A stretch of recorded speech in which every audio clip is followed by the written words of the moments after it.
Hello students, electromagnetic spectrum बहुत ही important है। आए दिन यहाँ से क्वेश्चन जेईई और नीट के अंदर पूछे जाते हैं बेटा। ठीक है, यहाँ पे ये चीज अगर आपको याद रहे तो क्वेश्चन बड़ा ही सिंपल होता है, आप आराम से इसको कर सकते हो। ठीक है, cosmic rays, gamma rays, X rays, ultraviolet, visible rays, infrared, microwave, radio wave. इसको याद करने का सिंपल सा तरीका है क्लासिकल गाड़ी X U V in my rays. Classical मतलब कॉस्मिक, गाड़ी मतलब गामा रेज, एक्स मतलब एक्स रेज, अल्ट्रावायलेट बोले तो यू, विजिबल मतलब वी, इंफ्रारेड इन, माई मतलब माइक्रोवेव, रेंज मतलब रेडियो वेव। ठीक है, अब बेटा यहाँ पे एक चीज आपको और समझना है, यहाँ पे वेवलेंथ, एनर्जी और फ्रीक्वेंसी का ऑर्डर क्या होगा। ठीक है, आपने अक्सर सुना होगा जो टेली कम्युनिकेशन ब्रॉडकास्टिंग के लिए जो हम वेव यूज करते हैं दैट इज रेडियो वेव। क्यों यूज करते हैं? क्योंकि इनकी वेवलेंथ क्या होती है, सबसे ज्यादा होती है।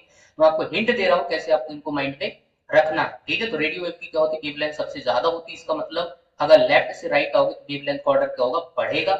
उस केस में यहाँ पे आप लैम्डा बढ़ता हुआ, एनर्जी घटता हुआ, फ्रीक्वेंसी भी घटता हुआ। कैसे? E इक्वल टू कितना होता है, H C by lambda. H Planck constant, C speed of electromagnetic wave, speed of light भी बोल सकते हो। तो यहाँ से आपको पता चल रहा है कि E directly proportional to 1 by lambda और डायरेक्टली प्रोपोर्शनल क्या हो जाएगा, फ्रीक्वेंसी। ठीक है, तो यहाँ पे जो हाल एनर्जी का होगा वही फ्रीक्वेंसी का होगा, बट वेवलेंथ की क्या होगा, इनवर्सली प्रोपोर्शनल होगा। ठीक है, तो ये चीज आपको यहाँ पे माइंड में रखनी है। दूसरी चीज बेटा, विजुअल रे जो लिखा हुआ है ये क्या है, आपका बिग ग्योर है।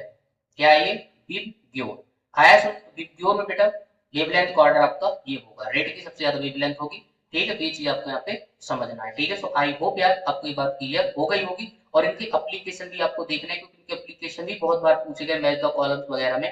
ठीक है, जेई के अंदर बेटा। ठीक है, सो आई होप यार ये बात आपको क्लियर हो गई होगी। ये ट्रिक ऐसा नहीं कि न्यू है ना, कई लोगों ने भी इसको बताया होगा बेटा, तो वो चीज जो है इंपॉर्टेंट नहीं है। आपको अल्टीमेट जो है इसका कॉन्सेप्ट समझना है, कहीं से भी मिले। ठीक है, सो आई होप आपको कॉन्सेप्ट तो क्लियर हो गए। Okay, thank you.